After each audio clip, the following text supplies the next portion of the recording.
Welcome to another episode of the Sober Living Stories podcast. Meet Crystal Cuellar.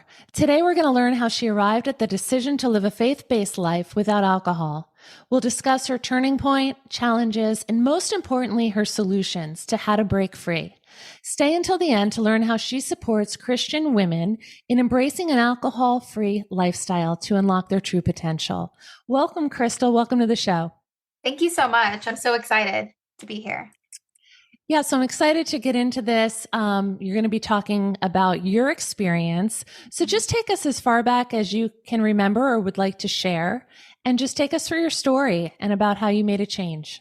Yeah, absolutely. So I will go back to the beginning because when I first, let me just say this. So when it comes to my drinking habits, I was more so the binge drinker. So I was never physically addicted to alcohol or drinking every single day, but I will say I did get pretty close to that. And so I think that's important. So just anybody that's listening, sometimes we feel like we have to hit rock bottom in order to make a change. And of course I hit my own rock bottom, but I feel like that was important to share kind of like my habits and Sure, that absolutely. looked like for me.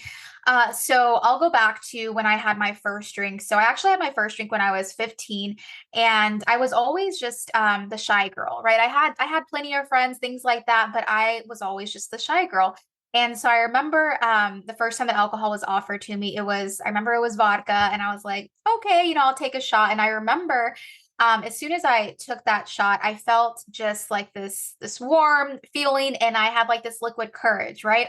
And so I really Mhm. feel that's where for me, it's kind of started where I was like, okay, I can use this to help me, quote unquote, be more like myself or be more outgoing. So basically a social lubricant. And so, Mhm. um, you know, I didn't really drink really heavily at that point, but that's kind of where it started, where I really got introduced to alcohol. And so, really, the binge drinking started more so after I graduated. And of course, all the people around me that I had in my circle, they drank the exact same way. So, we were partying on the weekends, binge drinking, just living the party scene. And so I just thought that that was normal. I thought, everybody was doing it. And I feel like, maybe a lot of people can relate to where it's like, you're living this lifestyle like as you're growing up, and it's like those habits can start to trickle into your adulthood, which is exactly what happened with me. And so instead of really quote unquote growing out of it, it really just stuck with me for a while. And I was stuck in the binge drinking cycle for gosh, probably over 10 years. And and again, like, I felt like that was a normal thing. I thought everybody did it because that was a circle that I was surrounded with, right? Right. And Yes. so I really started to then experience just, the negative repercussions of binge drinking. I got my first DWI. I started to really experience just some negative effects when it came to my mental health, really just experiencing the anxiety, I started to experience some depression, things like that. And it would only really happen when I would drink or, the day after where you feel that remorse. And for me, it really started to build up to, okay, I'm not living up to my potential. I know that, God has put, a certain goal or dream in my heart, and alcohol is hindering that. Right. And so I had, these thoughts as I was kind of going through my journey. And, throughout my journey, I would take breaks from alcohol, right? I would maybe take a month off, or I'd maybe say, okay, I'm going to go this weekend without drinking, or I would find myself trying to moderate alcohol. So I would be like, okay, instead of drinking liquor tonight, maybe I'll drink wine or maybe I'll have a beer, right? So it's this constant game that I was playing with myself just to keep alcohol in my life. So a lot of time, a lot of energy trying to keep this substance in my life. And so, really where I guess where there was a pivotal moment and really where I started to realize that, alcohol really was a very toxic thing and really was something that I was in bondage with essentially. And I remember it was during a time where I had taken a break from alcohol, and I met my now ex-boyfriend. I was with him for about 10 years, but I had taken a break and met him, started drinking again. And during this relationship, like I said, I was in this relationship for about 10 years. And this is really where I experienced the most toxicity I've had in relationships. And also when it came to my drinking, this is really where my drinking really started to progress, and where for the first time I realized, okay, Crystal, you're using alcohol to cope. Like it's not just a social lubricant anymore. Like, because that was the only tool I had in my tool belt. So it was like, okay, what do I go to when I'm mad, when I'm sad, when I'm happy, when I want to escape? And for, in this relationship, um, I realized that he was struggling with addiction. And so as our relationship progressed, so did his addiction. And so did, my struggle with alcohol, which, obviously, there is some, addictive behavior when it comes to, how my habits looked around alcohol. And so, I did that for about 10 years, kind of back and forth, trying to stay sober. He was trying to stay sober. And of course, like, as you can imagine, living with somebody and being with somebody that is struggling with addiction, there's a lot of trauma, there's a lot of manipulation, a lot of for me it was a lot of mental, emotional, and sometimes even physical abuse. And so I would go to alcohol to cope. And so in the midst of all of this, I had already believed in God. I'd already been a believer, but I never really knew what it meant to have a relationship with Christ. And so in the midst of this, just feeling really low and kind of just at a really low place mentally, I was searching. I didn't know I was searching for Jesus, but that's, I don't even want to say I found Jesus. I feel like he found me. But I ended up, finding a church. And I always say I feel like the Lord just wrecked my life in the best way possible, because I started going to this church. They really showed me the love of Christ. They showed me, they didn't judge me when I came in. Like, obviously I started to be more transparent and share the struggles that I was having with alcohol in the relationship. And, it wasn't something where it was like, oh my gosh, you're a Christian, so, you better stop drinking or else, it wasn't like that. So they really showed me the love of Christ. They really showed me unconditional love. And, I started reading the Bible. I started to, just have my own relationship with Christ, which was so different from what I learned, or at least I will say the perspective that I had growing up, because I thought that God was just like this dictator and like I had to be perfect in order to come to him. And that's just not what it is. And so I learned that very quickly. And, going through my relationship with Christ and getting back into church and reading the word of God, that's really when I started to have just a heavier conviction on my heart to let go of alcohol and also to, let go of this relationship. And so I would say, when I first started, walking with Christ and going to church and all that, it probably took me about 2 more years to actually, really start making those changes. One, because I'm stubborn, and two, because it was, it's scary. It's, I feel like so often we're like, oh yeah, I want the promised land, right? Or I want to be free and I want this and that. But we also know like there's a process we have to go through. And so I was essentially, what I realize now looking back, really afraid of the unknown, because I knew how to navigate toxicity in the relationship. I knew how to navigate hangovers, even though, they didn't feel good. It was something I knew, right? I didn't know what it meant to be sober, what it meant to live alcohol free, what it meant to be out of this relationship. And, there were so many different factors, of course, too, where it's like codependency. And I had this emotional and, attachment to alcohol and, all these different things. And so, about 2 years after that, I finally left the relationship. And I remember thinking, I was like, okay, I'm leaving the relationship. I'm going to surely be able to stop drinking now because, he's the main problem, right? And even though he was a part of the problem, I had to take accountability and responsibility for, for my life and my actions. Sure. And so when I left the relationship, really my drinking progressed even more. And that was probably like another pivotal moment where I realized, okay, I know that I've been using alcohol to cope, but now I realize how much of an attachment that I had with alcohol and how much I did not know how to navigate life without alcohol. I didn't know how to navigate my emotions, my triggers. I had found so much of my identity I was with alcohol and also in who I was in that relationship, right? Because again, I was in that relationship for 10 years. I've been drinking for over 10 years like that. And so I really felt like letting go of those two things too, or even just the thought of it, I felt like I was losing a limb. Like that's literally how Yeah.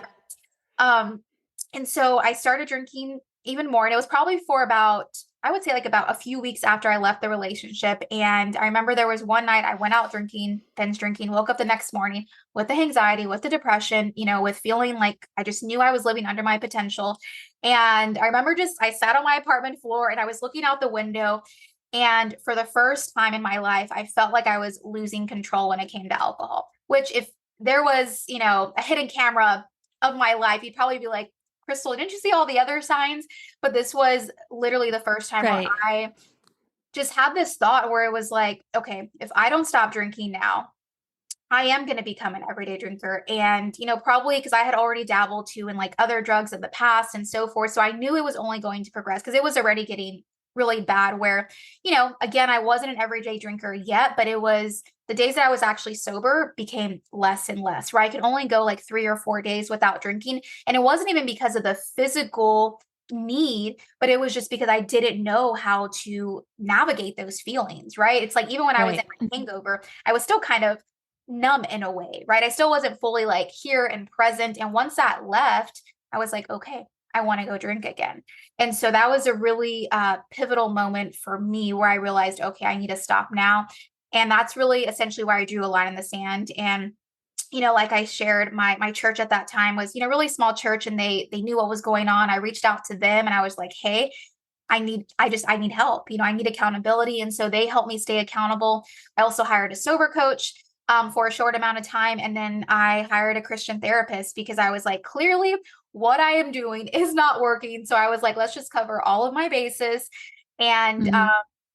let's just do this. Right. And so from that point on, I really just went all in and living an alcohol free lifestyle. I went all in and you really just following Christ and getting into community.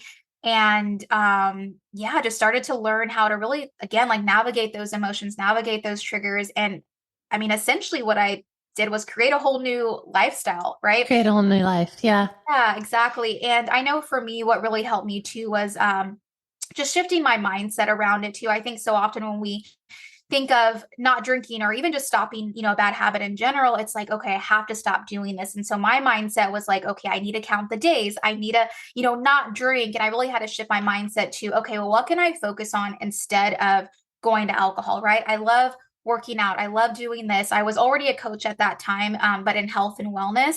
And so I was like, okay, I can focus on my coaching and serving people. And so for me, that was um, a really great perspective shift instead of being in almost like a lack mindset of like what I'm taking this thing away from me, right? This substance, opposed to looking at, okay, what am I actually gaining from, letting go of this that's actually toxic. And so fast forward Mhm. to where I'm at now, like the Lord has really just led me to helping women like me, live an alcohol free lifestyle and essentially step into their purpose.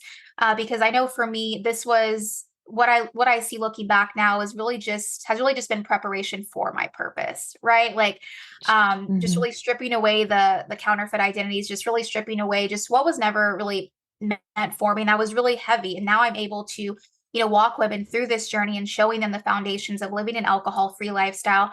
But obviously, my coaching, we do it through, a faith based lens. And like I shared, just not looking at it through like, okay, let's just count the days or let's just focus on your labels, like really focus on, okay, what kind of life do you want to create? What's those dreams that you have on your heart? And let's start learning how to do that with healthier habits, with learning how to navigate life in a healthier way. And also serving, right? All of us here, I feel like, are meant to serve, and we have gifts and we have talents that the Lord has, put in, and put in us. And Yeah. so, yeah, I truly believe that yeah, that's what the Lord has put me on this earth for. And so it's been super life giving. And yeah, that's my story in a nutshell, and kind of where I'm at and what I see Yes. Well, women. you've touched on so much. So Yeah, let's like go back and look at a couple things that are important, I think, for listeners is sure. the very first thing you talked about, your rock bottom. And I think that people sometimes may get caught up like, well, I'm not that bad yet. But actually, we're allowed to get off whenever we're done. Like we don't have to be on the very last rung of the ladder to say this is not something I need or want in my life anymore.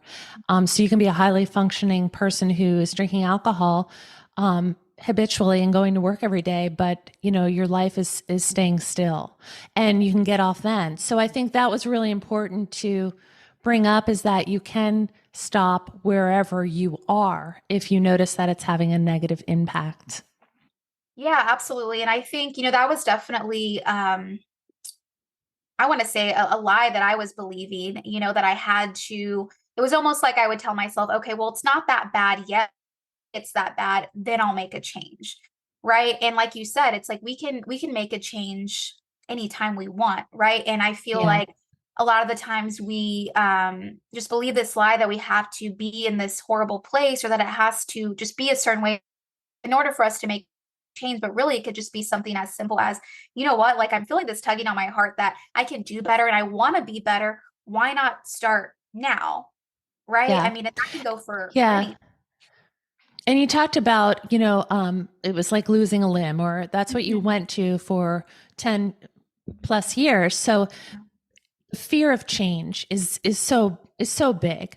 But if we can almost shift that around and be like, wow, if there's something we're really fearful of, which putting down drinking after you've been doing it for a long time is a really scary place to be in, because like what are you gonna do instead? How are you gonna face the world without this one crutch, that we think is helping so much, and in turn it's really hurting us. So it's Right. once again that like denial and lie that you're telling yourself, or that we tell ourselves. And so if anybody's coming up against a fear, it's almost like a green light to be like, hey, this is probably where you should be walking through, because once through that fear, you're going to get some real freedom. And the changes that we have to make may seem so huge in the beginning, but step by step. And I think that you had talked about having a coach, and it's something that you do, which is helping women and community, is so important in making those changes together, because it becomes easier and becomes more fun, instead of so like, no, just life changing and sitting in your room like, how am I going to get out there? Well, you Yeah. have people that walk you through hand in hand, which is really important.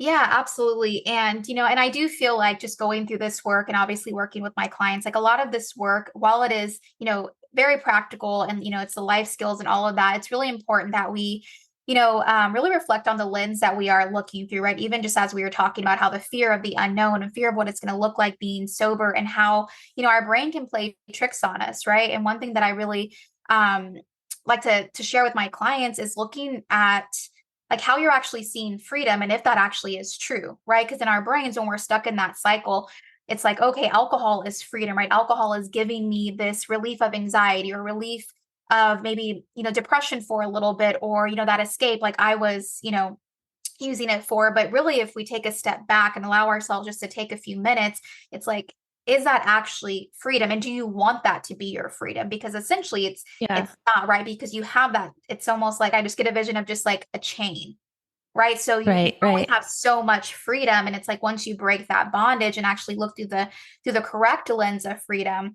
I feel like even just that perspective shifts can make Oh, so that's so, yeah. yeah, That's so important, because you can really apply that to anything that right. you're using to like decompress, whether it's like, oh, I'm just going to have if you're scrolling, or if you're watching YouTube on repeat every night, or, like it's something that you think is just giving you the freedom to relax or whatever. But really, it's Mhm. something you becomes habitual, and it doesn't really have any, you know, main benefit or that makes our lives go forward. So it's so good to sometimes take a look at Mhm. like what we're going to that we think is good for us, or is that benefiting, relaxing us, or making us feel less depressed or sad, or it's bringing us up, and is it really, Right. and to maybe shift that. And I think when you're in community with people that are honest, they Mhm. can say, maybe not so much, maybe we could be doing this instead, and to Yeah, help us come up absolutely. with those solutions. Yeah, and that's what really helped me too. Like I mentioned, community and coaching and all that, because I needed that, other perspective. Because again, we can get so stuck. Our brains are conditioned to think a certain way about freedom, about alcohol, and so if we can have that help in just shifting it, it can be so pivotal. And what we think Hmm. in our brains, it comes out, and in the physical and in our actions and in our routines and behavior. So Yeah. And when you spoke earlier on binge drinking, I think that a lot of people come in on different levels, right? So some can be blackout drinkers or binge drinkers, or really have a severe problem with alcoholism, Mhm. or they're just wanting to live an alcohol free lifestyle. They're curious about, what is that going to look like if I put this down? I feel like it's starting to become a problem. So you talked about labels and such, and you chose not to put a label on yourself. Some Mhm. people may say, yes, I'm an alcoholic. I want to go through Yeah. these recovery and use that. But from your decision. I've heard people say this before. You focus more on the positive solution of the ideal of what you want to be as opposed to what you were. So can you talk about that a little bit and the benefits?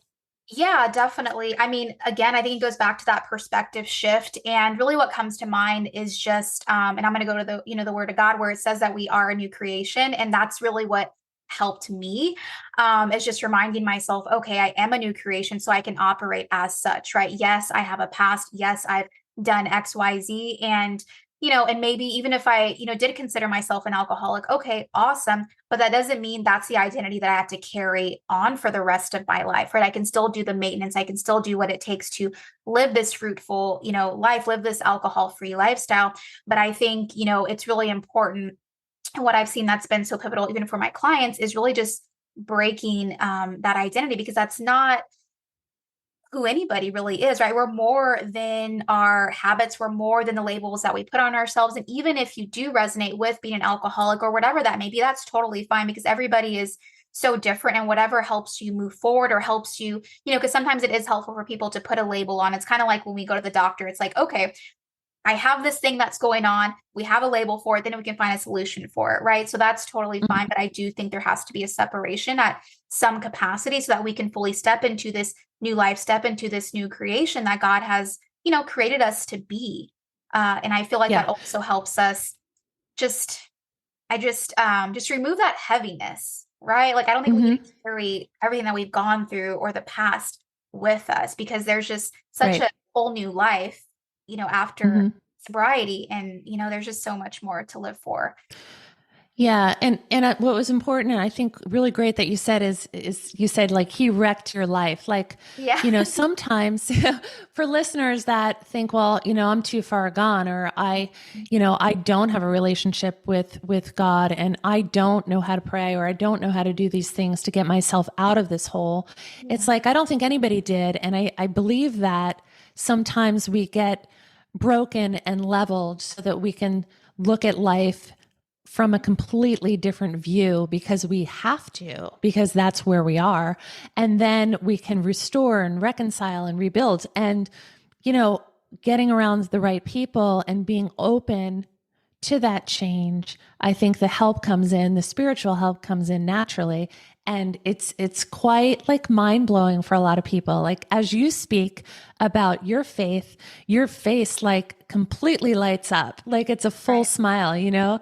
And like I don't think people at the beginning of any journey where we look at ourselves and try to make a change, nobody's smiling that much, but it Right. does happen and it comes, and you just have to believe that you're deserving of that too. This is for anybody and everybody, that rebuild, it's for you too.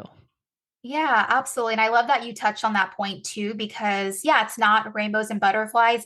I mean, you are literally, I just think of like a foundation that's just being wrecked, right? But it's a foundation that Mm-hmm. was shaky.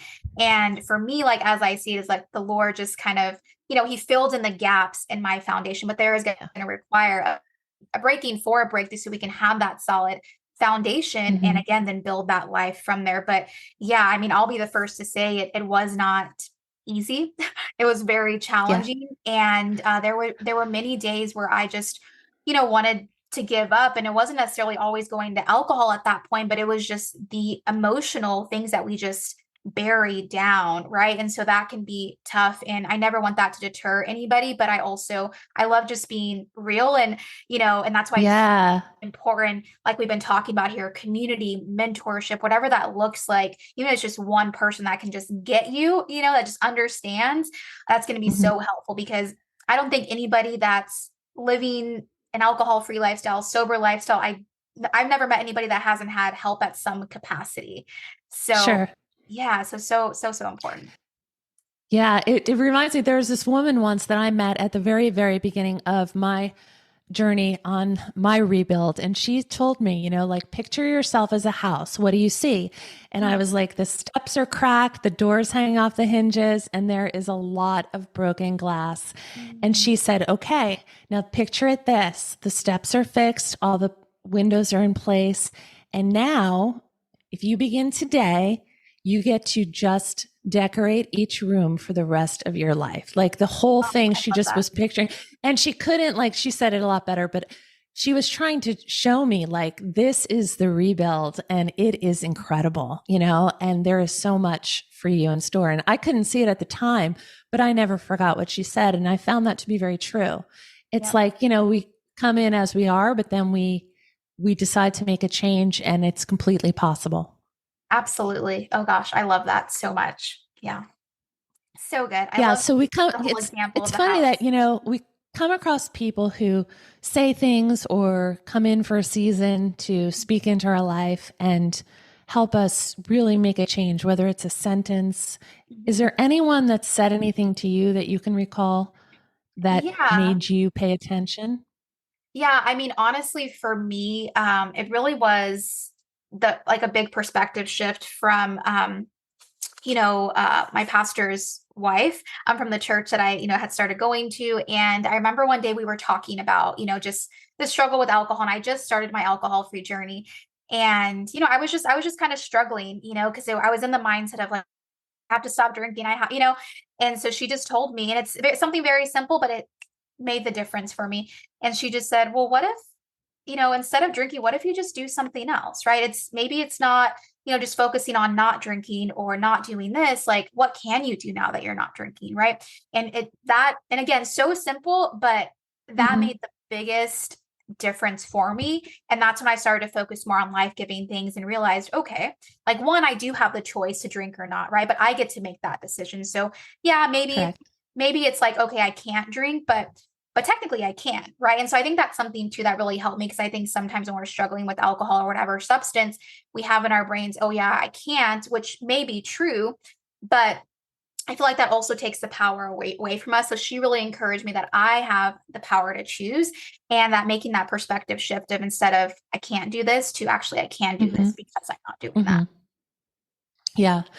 And another thing that you had spoke about, and you use the word serve a lot. And I know that when stuck in like a cycle that's negative and not good for us, we often are very self-focused Mhm. and like selfish in a sense completely because we just can't get out of it. And I know that for me, helping others really got me outside of myself and putting myself in a position of service as opposed to me always self-seeking and figuring out what I needed to do kind of just changes your perspective on, your day. Right. And in turn, you get to follow that out. So have you found that to be true as well? Absolutely. And gosh, yeah, it just really helps us shift our focus. And, I think at the end of the day, we're trying to distract ourselves, especially when we're in that, season. And that's just such a healthy distraction. And it's also very fulfilling, right? Because when we drink or when we do these different things, we are trying to, at the end of the day, we're trying to fill a void. Right. And so again, going back to something that's actually life-giving, like serving, it fills our cup up, right? And it's also helping others. And I feel like that's something that we miss sometimes, and it's something so simple that we can do that actually can be so fulfilling. And again, like you said, it takes the focus off of like everything that's quote unquote wrong and shifts it to Hmm. something positive. And again, Yeah. like, and I feel like this all sounds like it's so simple, but it's gosh, it's so pivotal if you actually put it into action. Yeah. And not to minimize, like when you do give up alcohol, I know for myself, like it's a difficult time. Mhm. However, it is possible. And it's just in those day to days, those day to day things that you do differently. And serving, it's like my brother always has this saying, it's like do good, feel good.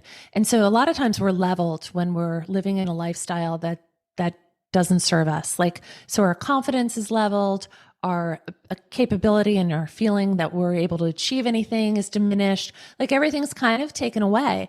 So when we start to get out there and like serve or do good or try to, shift what we're doing onto others, it kind of feeds us to kind of rebuild ourselves and be like, someone's relying on me. I'm going to keep my commitment. I said I promised to do that, so I will do that. So you kind of flip it. You do everything different. If you want things done, if you want something different, do things differently. That was a line somebody's told me. And I was like, wow, okay. Cause I was really in a cycle of doing everything the same every day, Mhm. and then when I wanted to break free and make a change, I had to pointedly do things different in my day, and it gave me different results. Right. Yeah. Yeah. Yeah. Again, and it's that perspective shift too. It's like, okay, well, am I going to keep doing the same thing over and over again, expecting a different result? Because that's what everybody says, right? The definition of insanity. Or am I going to switch it up, expecting Sure. a different result? Yeah, yeah. And having like a DUI, you had said, and or anything else that happens that's negatively impacts, it's not only, those things in itself, making a change to be alcohol free eliminates the possibility of a life altering consequence. Right. This Yeah. it's like we're talking simply, but these results or these consequences of living in a way where you're not aware of what you're doing, you're Mhm. altered, can have life altering consequences, not only for me, but for other people. And that was a large part of why I stopped, because I thought, I'm okay at this point and being self-destructive toward myself, but what if I hurt someone else? Like those are harsher realities of drinking, and harsher realities of like being a part of living in a way that is, detrimental, right? To only ourselves, but other people. And that's Yeah. eliminated. And so we can walk freer, and we can know that, hey, we're being responsible. We're being a member of society. We're participating in the like health and wellness of other people, instead of, and just our loved ones. They get us at our full capacity and our availability, instead of just, taking ourselves out of being a part of that. Yeah, definitely. And actually reminds me of one of my clients I had, a few years ago. And that was kind of her draw a line in the sand moment where she realized that she was really negatively impacting her daughter. And I remember she had messaged me and said that her daughter, for the first time, mom, can you not drink tonight? And that was one of her pivotal moments where she was like, okay, I need to make a change. And now she's been alcohol free, for years, and she's, starting a Mhm. coaching business and all of that. And so, yeah, just kind of piggybacking on what you said, it's like, this one decision impacts your family, it impacts those around you. And then Sure. essentially, like, everybody has a purpose and a calling. So then it's going to have it's like a ripple effect, right? That we just don't Sure. realize, because sometimes we're just kind of in this little box that we put ourselves in, right? Yeah, yeah. And with children, I think they really watch. Like, Mhm. um, so recently, like I was eating like just like poorly, lots of sugar, all this stuff for kind of a long time. We've been really busy Yeah. and just going out and doing this. And my daughter was 8, and she said to me one night, "I want you to get healthy." And I said, "Gosh, like, what do you mean by that?" And she said, because your choices are going to used that word, influence mine.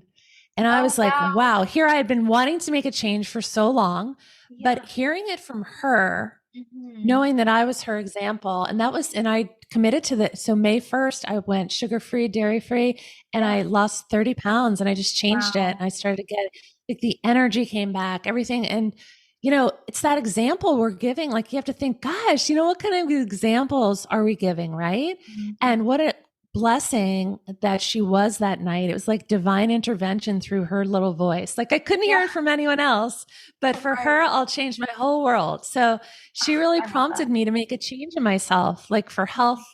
for health wise. And it was just incredible. Cause sometimes when we give up one habit, here years down the road, I picked up another one, Mhm. and whether I did it to cope Right. or just because I was stressed or with work, doesn't matter. It's like I was doing it and like Right. mindlessly. And so we don't have to do that. But sometimes it takes the attention given to us from our loved ones to Yeah. really make us change, right? And kids are so awesome. I love hearing stories like that. Yes. Like Mhm. that's what it took, right? Yeah. Right. That's what it took. Just one Yeah. line from my girl. And yeah, it was something I've been struggling with for a couple of years. So that's really Oh gosh. incredible. And like that one client you were talking about, Mhm. making that change, like what a different home she has, her attention is somewhere where it's supposed to be. It's wonderful and not Absolutely. always possible for everyone. So, it's really the gratitude and, just being grateful that we were able to turn a corner. And, a lot of people are struggling and they can too. And, I definitely want people to know that, like, may not be completely easy, but so possible. Like the hope is so Absolutely. there because it's available for anyone at any time, to make a change like that. And the help is Yeah. there, the online help, the in-person help. Mhm. So let's, at this point, if you don't mind sharing with us, like, what do you do and who do you specifically help and how? Yeah, definitely. So the way I help my clients right now, well, I help women, Christian women typically, but I'm also open to helping everybody. Like, you don't have to be a Christian in order to come to me because everything that I teach, it's going to be helpful for anybody that's struggling when it comes to the binge drinking cycle. So, but typically it is Christian women that are just in that in between where they're not physically addicted to alcohol, but they're kind of in the danger zone, right? They have that tugging Mhm. on their heart to stop drinking. They know that they're over drinking, even if it's just once a month, and they want to do better. They want to be better. They have a dream and a purpose on their heart and they want to accomplish that, but they know that alcohol is hindering them in that area. But also when it comes to their relationships, like we kind of talked about with, example, like my past clients. And so the way that I help women is really just taking them through a 12-week mentorship.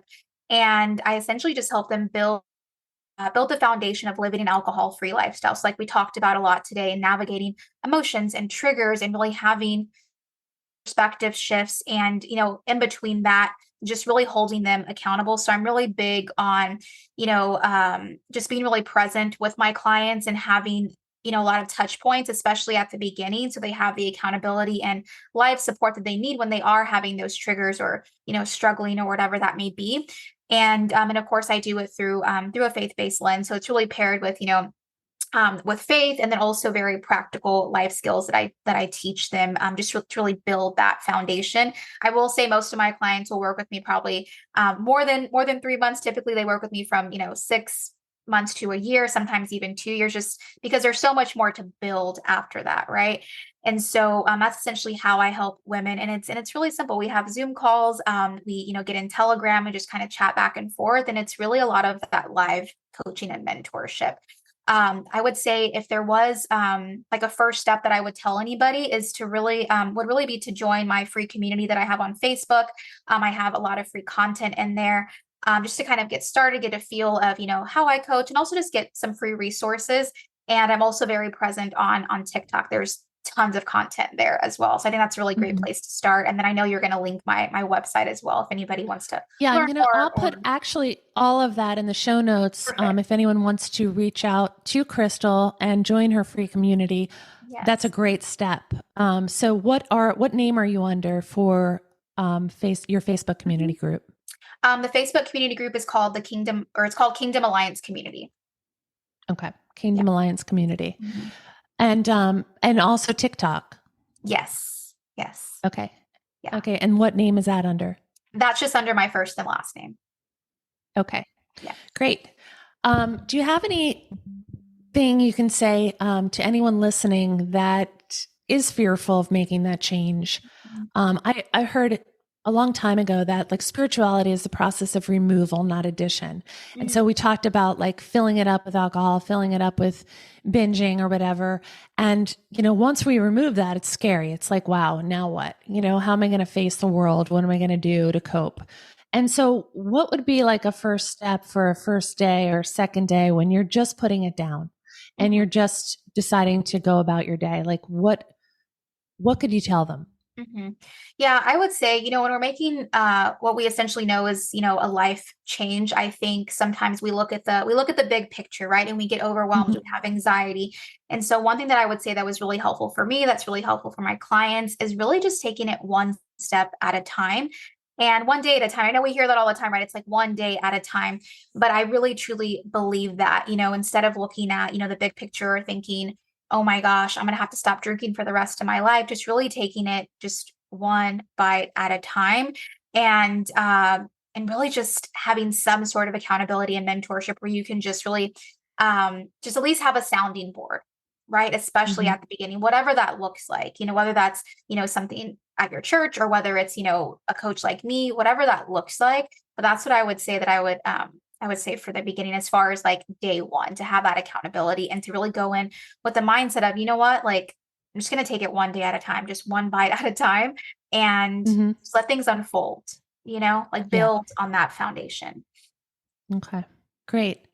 Lots of insight, great inspiration. And so you're really focused on helping women who are in that middle of the stage, may Yes. not be an everyday drinker, but are looking to just like completely remove alcohol because Mhm. it's getting in the way in some way.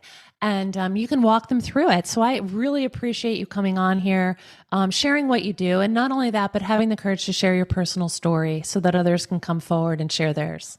Thank you So, so much. if you want to join her Kingdom Alliance community Facebook group, find her on TikTok. I'm going to put all that in the show notes below. And I thank you so much for coming on the show today. Thank you so much.